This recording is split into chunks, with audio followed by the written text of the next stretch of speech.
What's up, guys? This is day 6 of 31 days, 31 Proverbs, the series where we will be looking at one chapter in Proverbs, the book of wisdom and intimacy with God. We'll be looking at Proverbs 6 today, which covers many different topics, including caution, work, worthless characteristics, and deceit. You know, we've all done it. We've all scrolled to the bottom of the terms and conditions list and checked off the box that says I have read and agree and accept without reading a single word. You know, we just want to get to the good stuff. But in real life, skipping the fine print will ruin you.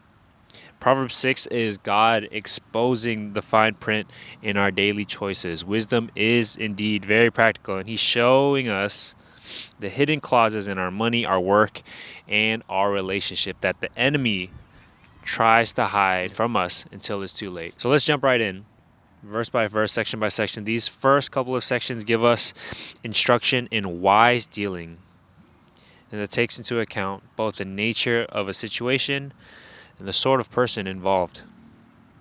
Let's get right into it. Verse 1 to 5. My son, if you have put up security for your neighbor, have given your pledge for a stranger, if you have snared in your words of your mouth, caught in the words of your mouth, then do this, my son, and save yourself. For you have come into the hand of your neighbor. Go, hasten, and plead urgently with your neighbor. Give your eyes no sleep and your eyelids no slumber. Save yourself like a gazelle from the hand of the hunter, like a bird from the hand of the fowler. What does that mean? What is it talking about here? It's describing a situation in which someone, in good faith, promises to pay another person's debt if that person falls into debt. And it cautions you to be very careful. It does not imply that being there financially for someone is morally wrong in every situation. Rather, it suggests that it's generally unwise. Wisdom recognizes that in nearly all cases, posting security is ultimately not in either party's best interest. It is generally unwise to assume someone's obligation in these scenarios should just generally be avoided at all times. Not the best, not the best. Verse 4 describes the level of urgency one should have to avoid these kind of situations. Give your eyes no sleep and your eyelids no slumber. The general warning is to be very intentional with what you're doing financially. Be cautious with who you're lending your money to because a lot of foolish things can come out of it. Entitlement, selfishness, being taken advantage of, or simply just more debt. The main point is to focus all your energy on getting out of such situation and thus save yourself from ruin. General wisdom. Let's move on to the next section, verses 6 to 11. Go to the ant, O sluggard, consider her ways and be wise. Without having a chief officer or ruler, she prepares her bread in summer and gathers her food in harvest. How long will you lie there, O sluggard? When will you arise from your sleep, a little slumber, a little folding of the hands to rest, and poverty will come onto you like a robber, and want like an armed man. This section highlights the tendencies of the sluggard, or the rhythms and postures of laziness. Verse 6 says that we should observe the ways of an ant. How are their ways wise? What wisdom can we take away from an ant? Seriously, what does that mean? The ant shows us a wise way to work. Think of an actual ant. It doesn't work under compulsion or fear of authority or fear of getting fired. It works without having to be told to work. It doesn't only work when the boss is watching. As a matter of fact, they don't have any authority. In verse 7, we see that the ant does not work under a manager. So how can this be applied as wisdom? The wise work when it's time to work and rest when it's time to rest. The wise are self-starters, needing only internal motivation, not threats to their work. Verse 6 and 7 covers why the wise work, and verse 8 covers how. She prepares her bread in summer and gathers her food in harvest. They're not impulsive. Instead of practicing delayed gratification, they understand long term labor. And verse 9 and 10 shows us the slippery slope of the type of mentality that often gets in the way of work. How long will you lie there, O sluggard? When will you arise from your sleep? A little sleep, a little slumber, a little folding of the hands to rest. What it's saying is that laziness does not come in big groves, but shows itself ever so slightly through small surrenders and compromise. The sluggard's life is filled with small surrenders to the wrong things, small compromises in the wrong direction. This is deceptive because it's not this bold, direct rejection of God, but it's just barely noticeable. A little this, a little that, a little compromise here and there. Yes, work can be challenging, and work is frustrated by sin. There's thorns, wicked rulers, workplace conflict, taxes, long days, not enough help. But work in itself is not a glitch in God's system. Although work can be challenging, the wise still see the goodness in work. Work isn't just viewed as a necessity, but with a conviction to work. In Genesis, God puts Adam and Eve in the garden to work. There's hidden potential in God's creations, and He wants us to cultivate it. Let's keep moving on to our next section in verses 12 to 15, describing a troublemaker.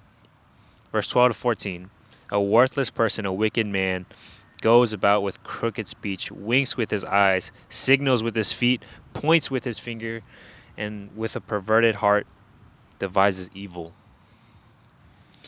Pay attention to the verbs used in these verses. Signals, points, goes, winks. It describes a person who desires to cause conflict, exploit situations, and gain a personal advantage in all that he does. The mark of this person is constant conflict, best seen in verse 14, right? Devises evil, meaning there are seeds of distrust and suspicion that's constantly being sown among others by this person. Continually sowing discord. This is someone who always feels the need to protest and complain rather than overlook being wronged. But disaster will overtake the troublemakers. In verse 15, it says, therefore calamity will come upon him suddenly. In a moment he will be broken beyond healing. Verse 16 and 19 go on, and it says, there are 16 the Lord hates, 7 that are an abomination to him. Haughty eyes, a lying tongue, and hands that shed innocent blood, a heart that devises wicked plans, feet that make haste to run to evil, a false witness who breathes out lies, and one who sows discord among brothers.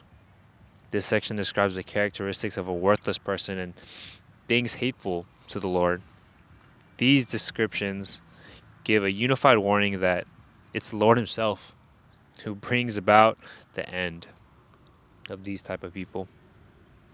And this last section I really love, from verse 20 to 35, continues to warn us against adultery and continues to emphasize how easy it is to fall into the trap of lust and sexual sin. It sets up again the importance of holding wisdom close.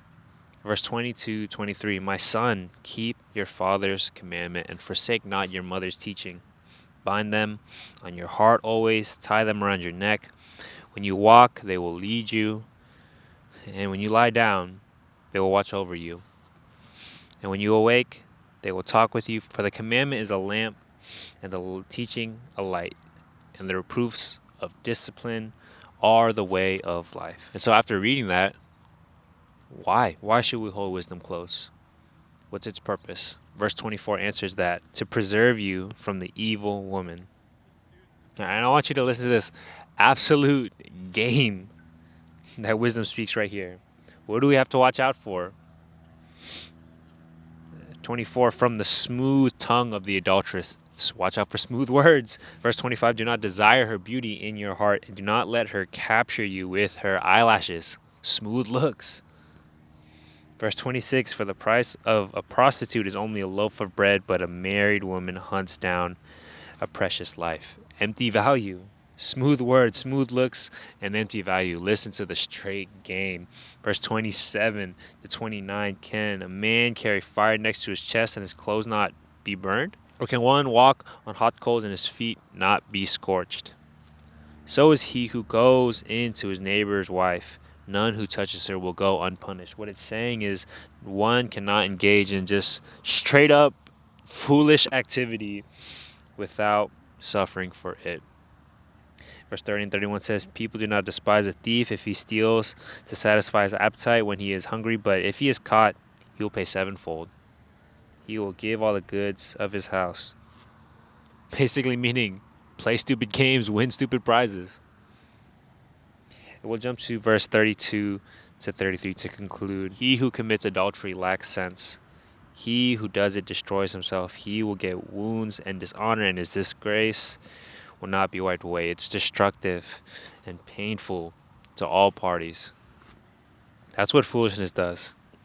And a common theme throughout Proverbs 6 is how we can avoid natural consequences of foolish behaviors and choices. Various areas of life are mentioned, especially here, such as financial matters, work ethics, sexual immorality, and abominations to the Lord. There are practical warnings against foolishness, and it would be wise to consider them. It's also wise to acknowledge that God meets our foolishness with his faithfulness. Though we are weak, he is strong. So some questions you may be asking yourself could be, do I need to make wiser financial decisions? Maybe. Am I lazy at work? Can the way I value work be different? Maybe. Can my relationships be better with others? Maybe. Should I be more aware of the way sexual temptation calls out to me? Maybe. I don't know your struggle. It's probably a maybe here, a yes there, and a no there. But the most important question of them all that we should be asking ourselves at the end of the day, do I need a savior? That answer is always yes. And thank God, because he sent his one and only son to die for our foolishness, that we may live in light of him. That's all I have for you guys today. Be safe. I'll see you tomorrow.